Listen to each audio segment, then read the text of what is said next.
Il est là, regardez, là, je tape, je fais tout bouger. C'est un nouveau smartphone de OnePlus qui vient d'être présenté, c'est le OnePlus Nord CE. Alors, c'est vrai que c'est pas le smartphone que j'aurais attendu en premier cette année chez OnePlus. J'attendais plus le OnePlus, ou OnePlus, on va se dire OnePlus, on va se faire très française, le OnePlus 10, OnePlus 10 Pro, qu'on a déjà vu arriver sur certaines chaînes anglaises, américaines. Alors, c'est des produits qui viennent d'import, hein, qui viennent d'Asie. Donc, il arrivera, on pense, plus tard dans l'année, on verra, on sait pas quand. En tout cas, tout de suite, OnePlus arrive avec ce tout nouveau produit, le OnePlus Nord CE 2. Alors, qu'est-ce que veut dire CE? On va recommencer très rapidement pour revenir en arrière. OnePlus, vous saviez, c'était la marque flagship leader qui arrivait avec un modèle plus une déclinaison T. Ensuite, ils ont sorti il y a 2 ans ou 3 ans, peut-être 2 ans, la version Nord. Nord, c'est moins cher, c'est pour s'attaquer à un marché plus concurrentiel où il y avait beaucoup de monde dans ce segment du milieu de gamme. Et puis, ils ont décliné la gamme avec la gamme CE. CE pour Core Edition et c'est le deuxième modèle. Voilà pour resituer un peu l'histoire. Donc, on va se l'ouvrir. Je voulais le regarder avec vous, on va se faire un test. On va regarder ça rapidement. C'est vrai que je vous le dis, c'est un smartphone qui coûte, j'ai noté là, 369 €. On n'est pas dans l'idée du flagship killer, on n'est pas dans le smartphone où on va avoir de grosses performances, mais OnePlus c'est quand même bien nous surprendre. Donc on va regarder ça, on va faire un peu de photos, un peu de vidéos, on va checker ça. Regardez, hop là, on ouvre. Ah, il y a déjà un peu bougé. Donc comme d'hab hein, sur les kits presse, OnePlus nous propose des coques directement OnePlus. De l'autre côté, le smartphone. Bon, très standard, mais ça marche. Alors attendez, ça pour l'ouvrir, en règle générale, on prend des ciseaux. On va passer 3 heures à l'ouvrir, ok. Alors oui, sur ce modèle, on n'a pas l'invitation letter qu'on a sur les gammes haut de gamme de chez OnePlus, où on a le petit mot de pique là qui est tout mignon. Petite coque transparente, là je dois avoir, je pense, du câble et non même pas là, c'est toutes les, oh c'est rigolo ça, The Team, une drôle de tête chez OnePlus, regardez, ça c'est l'équipe, ils vous ont mis leur petit dessin avec leur petit nom en dessous, je trouve ça hyper marrant, ok. Donc là on a une équipe de 28 personnes, voilà, donc voilà l'équipe de OnePlus, je vous les présente, ok. On va avoir tout ce qui va être, je suppose, garanti ici.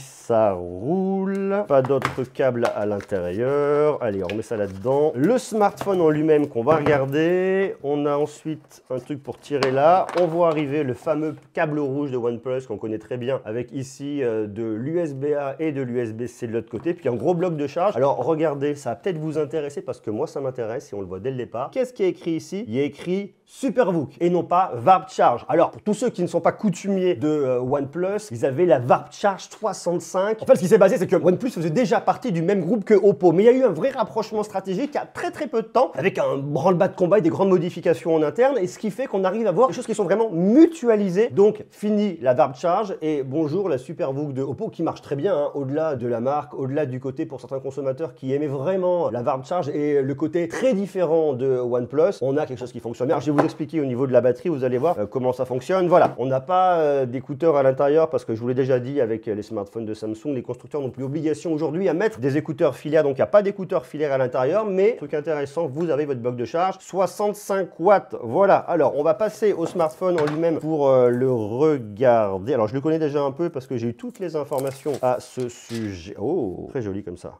Quel modèle, moi, quelle couleur? Parce que, alors, attendez, je suis surpris, parce que je le vois en couleur plutôt blanche. Vous allez me dire ce que vous en pensez. Il y a un côté argent, même très argent, et alors que moi, dans les infos que j'ai eues, il existait en bleu, je vais pas vous dire de bêtises, hein. Il existait uniquement en bleu et en gris. Alors, est-ce que c'est le gris? Ça doit être peut-être le gris. Ouais, ça doit être le gris. C'est un côté très vitré. Alors, pour le coup, là, regardez, on se voit. Hein. Vous me voyez dedans. Je peux vous parler comme ça, les yeux dans les yeux, au travers du smartphone. Là, on se voit. Donc, je sens que pour la photo et la miniature, je vais relativement me marrer. Ça, c'est ça doit être le gris, à mon avis, ce qu'il existe. Donc, voilà, je vous dis en gris et en bleu. Des petites traces de colle là sur le côté, c'est pas ouf, mais c'est comme ça. Alors, le module photo, plutôt bien. Je retrouve l'idée, en fait, j'ai l'impression du OnePlus 9 de l'année dernière. Module qui est légèrement, regardez, un peu en relief sur le côté. J'aime bien, je trouve ça assez joli, c'est très joli. Mais bon, voilà, ça c'est pour moi, ça regardez les traces de doigts là tout de suite là, ça prend énormément. Ah ouais, là les traces de doigts, ça va être mortel. Hein. Venez vraiment mettre une coque de protection, hein, vous en avez là qui sont sympas chez OnePlus. Je vous mets le lien en bas dans la description, allez jeter un oeil, à mon avis, parce que sinon vous allez vous arracher les cheveux avec les traces de doigts là-dessus. Qu'est-ce qu'on a ici? Le bouton pour venir l'allumer et pour l'éteindre. Bouton de volume, le tiroir de carte SIM qui est. Alors le tiroir de carte SIM, il est intéressant parce que vous avez double nano SIM plus carte micro XD extension jusqu'à 1 Tera. Donc ça c'est bien, et double nano SIM 5G. Ok, vous retrouvez sur le dessus votre petit micro pour la réduction de bruit, ok, et sur le dessous un petit haut-parleur, le micro, prise jack 3.5 pour tous les audiophiles et ceux qui veulent du jack 3.5, vous l'avez. Et puis voilà pour ce smartphone, pour la face extérieure. Alors maintenant, laissez-moi quelques instants le temps de l'allumer, de le paramétrer, et puis on va aller un peu plus loin au niveau des explications. Voilà la petite bête, regardez, je voulais configurer, je voulais installer, elle est là, je voulais paramétrer. Alors, on va aller dans les paramètres pour que je vous montre ça. Bah déjà, comme ça, on le voit. Vous avez un tout petit menton sur le bas. Donc là-dessus, il n'y a aucun problème. On se rappelle du tarif, hein. Je ne l'ai pas appris par cœur. Je devrais les apprendre par cœur. Je dis 369 €. À 369 € un smartphone avec un menton. Pour moi, c'est pas déconnant et ça ne me pose pas de problème. Vous avez effectivement des petits bords sur le côté aussi. Ça fonctionne, petit bord là. La caméra qui se situe ici sur le côté, ok, why not? On va regarder ça. Vous avez un petit capteur d'empreinte digitale sous l'écran pour déverrouiller très facilement. Je pose mon doigt, hop là. C'est pas le plus réactif, hein, mais bon, une fois de plus, 369 €. Non, ça va, ça fonctionne. C'est de l'optique, hein, donc il n'y a pas de souci là-dessus. Que vous dire d'autre? Bah, ici, on va tourner sur OxygenOS 11, basé sur un Android 11, donc l'expérience logicielle, elle est bonne. Et puis, je sais pas si vous êtes coutumier et si vous connaissez. Je pense que vous connaissez pas nécessairement si vous regardez cette vidéo. Il y a deux types de personnes. Il y a vraiment les personnes qui sont assez fans de OnePlus et qui, du coup, regardent cette vidéo et je vous comprends. Coucou à vous et je vous aime. D'ailleurs, abonnez-vous, c'est pas fait. Le petit bouton rouge est là. S'il est rouge, c'est que vous n'êtes pas abonné. Et d'ailleurs, si vous êtes déjà abonné, actionnez la cloche. Comme ça, vous serez notifié dès qu'une prochaine vidéo arrivera et ça, c'est cool. Donc, dans tous les cas, on actionne la cloche. Donc ça, c'est plutôt le bon point. Donc il y a effectivement des gros fans. D'ailleurs, je sais pas si vous êtes un fan de OnePlus, dites-le moi en bas en commentaire. Peut-être êtes-vous un fan et peut-être voulez-vous venir regarder parce que c'est vrai que c'est OnePlus, une très belle expérience logicielle. Il y a eu une communauté très forte et quelques changements chez OnePlus. Hein. Donc c'est vrai que c'est un peu différent par rapport à ce qu'on a connu une époque, mais néanmoins, ça reste quand même vachement intéressant et très cool. L'expérience est bien. On est ici, donc je vous l'ai dit, sur OxygenOS 11. On peut venir regarder. Vous voyez, j'ai les infos. Alors il y a une nouvelle version. Je vais venir la télécharger tout à l'heure. Comme ça, hop là, j'aurai la dernière version. Et puis, il y a une deuxième typologie de personnes qui va notamment s'intéresser à ce smartphone-là. Bien, ce sont des personnes qui ne sont pas nécessairement connaisseuses de OnePlus, mais qui par contre vont venir s'y intéresser par recommandation. Donc ça veut dire que dans votre réseau, vous avez un pote, un ami, un collègue qui a un smartphone de OnePlus, qui l'aime tellement qu'il vous en a vanté les mérites et que vous vous avez dit, ben tiens, je vais regarder parce que ça a l'air très cool. Mais c'est vrai que quand on aime beaucoup la marque, on va pas sur la gamme Nord et pas particulièrement sur les SE, on va plus sur le 9, 9 Pro et bientôt le 10, 10 Pro. Et puis, comme ce sont des smartphones qui ne sont pas aujourd'hui référencés dans les magasins, ils l'ont été à une époque, ils ne le sont plus actuellement, et bien c'est pas en allant vous balader Fnac, Darty, Boulanger que vous allez bien les trouver. Plus dans les magasins online, mais en règle générale, on tombe pas trop par hasard dessus. Voilà un peu le principe. Donc, peut-être connaissez-vous, peut-être êtes-vous en train de vous renseigner. Dites-le moi, ça m'intéresse. Donc voilà, l'expérience logicielle, elle est très très bonne, elle est très fluide, très intéressante. Il y a plein d'options de personnalisation qui sont très cool. Et aujourd'hui, on se rapproche un petit peu de ColorOS parce que je vous l'ai dit, il y a un vrai gros rapprochement. En fait, vous avez Oppo et OnePlus vient un peu se coller à Oppo. Il y a de la mutualisation. Donc, on va retrouver des choses qu'on connaissait déjà chez Oppo, notamment au niveau des styles d'icônes, au niveau de pas mal de petites choses qui vous rappelleront facilement ColorOS. Mais pour l'instant, on n'est pas sur ColorOS, même si in fine et à terme, on finira avec un ColorOS dans les smartphones de OnePlus. À mon avis, c'est comme ça que ça va se passer. OnePlus deviendra une sous-marque de Oppo. Ça devrait arriver comme ça. C'est ce qui me semble en tout cas arriver. Ce qui est quand même bien ici au niveau d'OxygenOS, c'est qu'on a, je vous dis, une bonne expérience. Alors attendez, je vais vous montrer affichage ambiant. Comment ils nous mettent ça? C'est un peu plus monochrome qu'une époque. Je préfère qu'il y ait un peu plus de couleurs. Là, c'est quand même assez monochrome. Je sais pas si je peux venir le moduler. C'est un peu dans personnalisation, faites voir. Couleur. Je mets bien moi le rouge qu'on avait avant. Et il y avait un truc un peu plus. Ouais, c'est un peu mieux avec ce côté rouge. Hein. Je trouve ça quand même vachement plus sympa. Affichage et luminosité.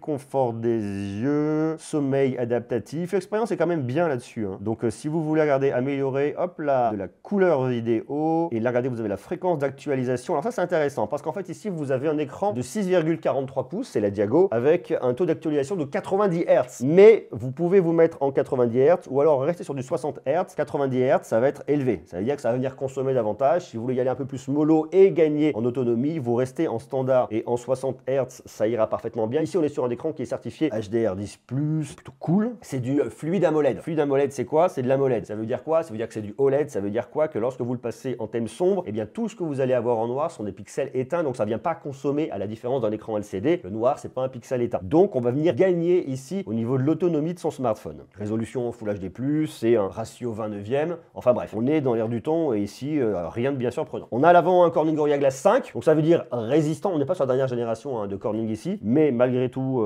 ça fait le taf. Alors ici, on a du haut-parleur mono qui se situe là. Ici, il n'y a pas de haut-parleur stéréo.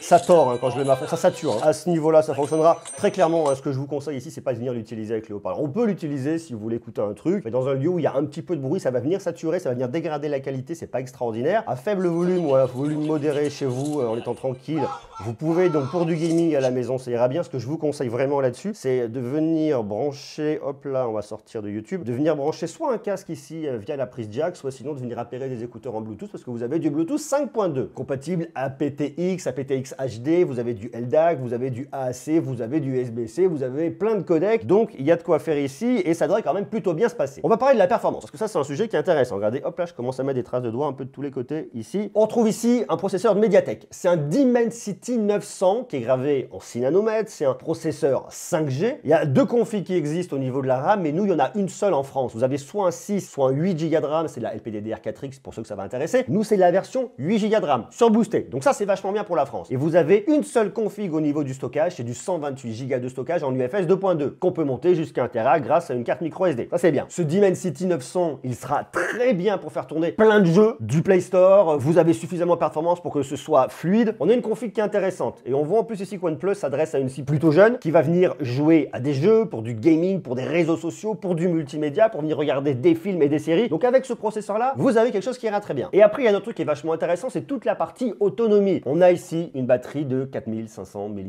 4500 mAh, ça va faire le taf pour vous emmener une journée et demie à peu près en moyenne. Mais le truc qui est rassurant, c'est que vous avez de la Superbook. Oui, et chez Oppo, j'ai envie de dire, parce que c'est une techno de Oppo, ils sont malins. Qu'est-ce qu'ils font? Ils vous font une techno avec une batterie bicellulaire. C'est-à-dire que dans votre smartphone, vous n'avez pas une seule grosse batterie de 4500 mAh. Non, vous avez en réalité deux batteries de 2250 mAh. Et qu'est-ce qui va se passer? Bien ici, c'est de la recharge faible tension qui va venir recharger vos deux batteries en même temps. Comme ça évite de venir stresser la batterie et de l'endommager au long cours. Et puis de toute façon, lorsque vous venez recharger avec un bloc de charge 65 watts, vous avez un pic dès le départ à 65 watts et après ça descend. Donc ça va venir recharger plus doucement vos deux batteries pour les emmener le plus loin possible sans aucun problème. Donc ça veut dire un truc ça veut dire que en fait on se pose plus trop aujourd'hui la question avec des blocs de charge comme ça de l'autonomie de son smartphone. Alors bien évidemment on veut pas une autonomie d'une demi-journée, mais si par exemple vous jouez beaucoup, vous êtes un hardcore gamer sur smartphone milieu de gamme, eh bien vous voulez venir le recharger, allez, il tiendra peut-être pas à la fin de la journée si vous passez beaucoup de temps à jouer dessus. Eh bien qu'est-ce que vous faites? Vous prenez, vous le branchez et en un quart d'heure vous êtes reparti pour une journée de jeu. Donc il n'y a aucun problème et ça devient extrêmement rassurant. La seule chose dont vous avez besoin c'est d'avoir une prise électrique pas très loin et de jamais oublier votre bloc de charge. Alors attention parce que c'est quand même un bloc de charge qui est un peu gros, qui est un peu proéminent. Donc il faut le mettre dans son sac, il faut pas l'oublier, mais sinon vous ne posez pas la question de l'autonomie. Après sur un usage modéré, un usage moyen, une journée et demie on l'aura, on le tiendra. Voilà, ça c'est vraiment un truc à venir savoir. Après autre point qui est intéressant, c'est toute la partie photo qu'on va venir retrouver ici. On est sur un smartphone milieu de gamme, donc on va pas s'attendre à avoir des photos de dingue. On a 3 capteurs. En réalité, vous allez avoir un seul vrai capteur qui va être intéressant. Bon, il y en a 2 qui sont, je pense, bons, mais un vraiment intéressant et on se regarde une fois de plus le résultat des photos dans quelques instants. Le tout premier, ça va être votre capteur principal, ça va être votre grand angle. C'est un 64 mégapixels qui ouvre f 1.7. Alors attention, si comme moi, vous avez un petit tremblement essentiel, eh bien vous n'avez pas de stabilisation optique. Donc les photos, elles risquent un peu de bouger et en conditions de nuit, ça va pas être ouf. Donc c'est pas forcément le smartphone que je vais venir vous recommander pour des photos de nuit, sauf si vous bougez pas d'un iota ou encore mieux, vous le mettez sur un pied. Vous avez ensuite un ultra grand angle de 8 mégapixels qui ouvre à f 2.2 avec un champ de vision de 119 degrés, puis vous arrivez après sur de la macro, ici tout petit, planqué. Ils aiment bien les constructeurs vous dire je vous mets un troisième objectif, c'est de la macro, ça ne sert à rien du tout. C'est un capteur de 2 mégapixels qui ouvre à f 2.4 et puis vous avez à l'avant une caméra qui est planquée là, elle c'est une 16 mégapixels à f 2.4 et vous pouvez venir faire de la vidéo, regardez. Vous pouvez venir filmer en 4K, il vous le marque ici mais c'est de la 4K 30. Vous pouvez venir filmer en 1080p jusqu'en 60 images par seconde et vous avez du super slow motion en 720p. Ok, plutôt intéressant, mais clairement c'est pas un smartphone qui va être vraiment dédié pour venir faire de la vidéo. On peut venir faire de la vidéo et une fois de plus je vous montre le résultat dans quelques instants. Le fameux mode nuit, bon ok, mode portrait on connaîtra, ok, et puis après vous avez quelques petits trucs en plus histoire de venir vous marrer, du panoramique, de l'extra HD, la macro qu'on vient activer ici, le dual view qu'on vient mettre ici avec une caméra à l'avant et une caméra à l'arrière en même temps si vous souhaitez le faire. Je sais pas si ce truc là est vraiment intéressant ou si certaines personnes le font, mais en tout cas on peut venir le faire. Regardez, on peut le mettre en rond sur le haut, on peut le mettre en rectangle, on peut venir inverser comme on veut. Donc voilà, il y a un côté un peu rigolo si on a envie de s'amuser, de venir choper des choses en se montrant et en montrant ce qu'on est en train de filmer. On peut le faire, pourquoi pas.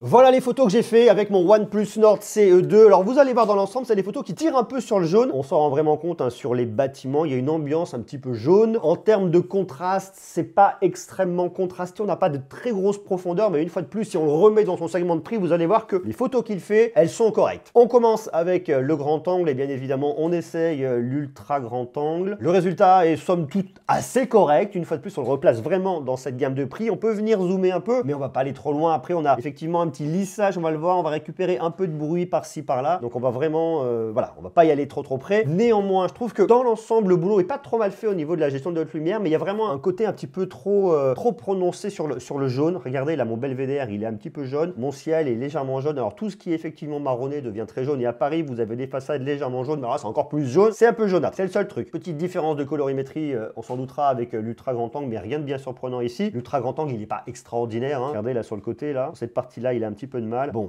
voilà, on est sur un smartphone dans cette gamme de prix, donc rien de bien déconnant ici. On peut se rapprocher un peu, mais on va éviter de trop le faire. Les hautes lumières seront un peu moins bonnes, mais malgré tout, il vous sort un truc qui est pas horrible. Là, vous voyez, hein, il vient vraiment tirer légèrement pour venir compenser. Et on le voit sur ce nuage-là, là, il y a un truc qui marche pas. Mais bon, est-ce que c'est problématique? Une fois de plus, j'en suis pas convaincu, c'est pas parfait, mais on va pas avoir les mêmes exigences sur un smartphone à 300-400 € que sur un smartphone à 700 ou 1000 €. Donc, on va être un peu plus indulgent là-dessus. Ultra grand angle, c'est sensiblement la même chose. On peut venir zoomer un peu, mais pas trop. Voilà, hein, je vous dirai toujours un peu la même chose. Je vous laisse regarder en fait hein, les photos, mais vous allez voir que la critique principale que je viendrai adresser ici, c'est ce côté trop jaune qu'on retrouve un peu partout, et c'est le truc qui des fois va être un peu relou, mais sinon dans l'ensemble, il nous sort des images qui sont plutôt pas mal, assez sympa. Là c'est pareil d'un point de vue algorithmique, on le voit, hein, il y avait le soleil en face, il a voulu compenser pour vous ressortir le Panthéon, et bien on arrive quand même à le voir, et ça c'est plutôt bien. Sur l'ultra grand angle, ça sera un peu plus poussif, mais ça fera le boulot. Là c'est pareil, hein, l'algo est venu vous sortir la mairie du 5e arrondissement, alors que vous êtes en plein contre-jour, toujours un peu trop jaune, mais le boulot est là, le boulot est rendu, et sur un smartphone dans cette gamme de prix, on va pas s'attendre non plus à avoir de la magie, à avoir des choses qui vont être absolument dingue. La caméra de selfie s'en sort pas trop mal, il y a un côté légèrement LCD, mais vraiment très légèrement. Elle n'est pas extraordinaire, hein, mais elle n'est pas non plus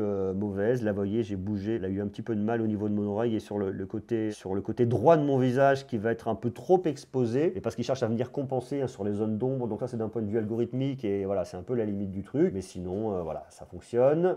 Je vous emmène ensuite la nuit. Alors la nuit, vous allez voir que c'est pas un smartphone qui est fait pour faire des photos de nuit, parce qu'on n'a pas de stabilisation optique, on a une stabilisation uniquement électronique, donc dès que ça bouge un peu, c'est pas parfait, parce qu'on va venir avoir des expositions un peu plus longues pour pouvoir sortir des photos en conditions de faible luminosité. Donc à moins de le poser sur un trépied ou de ne pas du tout bouger, vous allez avoir un truc qui va pas être extraordinaire. Si vous le posez sur un trépied, ça devrait faire le taf. L'ultra grand angle est pas dingue, mais sur votre capteur principal, on doit pouvoir faire 2-3 petites choses, mais à la main, très clairement, c'est pas un smartphone qui est fait pour faire des photos en conditions de faible luminosité. C'est également un smartphone qui a du Wi-Fi 6, bah forcément on est sur un smartphone actuel, on a du Wi-Fi 6, on a du NFC pour le paiement dématérialisé. On n'a pas ici de certification IP, alors parce que ça coûte de l'argent et que clairement ce que vient faire OnePlus, eh bien c'est tirer les prix un peu vers le bas pour être extrêmement compétitif, donc pas de certification IP, mais rien de bien surprenant dans cette gamme de prix. Et c'est un smartphone, et je vous l'ai dit, qui est en version 8 128 à 369 €. Il est en précommande, alors à l'heure à laquelle je vous le présente, il n'est pas encore dispo en précommande, mais il va être dispo en précommande à partir du 3 mars prochain, et l'ouverture des ventes globale, ça sera le 10 mars. Est-ce que ce smartphone est intéressant? Ce smartphone est intéressant si vous aimez l'expérience OxygenOS ici de OnePlus, si vous voulez de la recharge rapide sur un smartphone à 369 €, si vous voulez un smartphone qui va être orienté plutôt jeune, gaming, avec une vraie caméra qui vous permettra de faire des photos dignes de ce nom. Voilà un peu la promesse qui est faite, voilà un peu ce qu'on peut réellement venir faire avec ce smartphone. Gaming, 90 Hz, de la fluidité, de la navigation, on est sur un smartphone. Milieu de gamme, c'est pas le smartphone le plus révolutionnaire, il vient étendre la gamme de OnePlus en rajoutant un peu plus, mettre à jour cette gamme Nord CE. Est-ce qu'il apporte des nouveautés significatives? La réponse est clairement non. Est-ce qu'il est pour autant intéressant? La réponse est oui, bien évidemment, je le trouve cool. Alors attention, et je vous le dis, je vous le redis, regardez, rien que le temps de tourner cette vidéo, les traces de doigts, eh bien, ont fleuri à l'arrière de mon smartphone, donc pensez réellement à venir le protéger, d'une pour éviter les déconvenus, et de deux pour éviter d'avoir à tout le temps le nettoyer comme ça, parce qu'il n'y a rien de pire qu'avoir un smartphone un peu dégueu lorsque vous avez du monde autour de vous. C'est pas oufissime. Voilà ce que j'avais à vous dire aujourd'hui sur ce OnePlus Nord CE2. S'il vous intéresse, bien évidemment, on a un lien juste en bas dans la description. Il est plutôt cool, plutôt intéressant, et c'est un énième smartphone dans cette gamme de prix, mais c'est la copie de OnePlus avec OxygenOS, et ça c'est cool. Voilà, je vous embrasse, prenez soin de vous et à très vite. Ciao.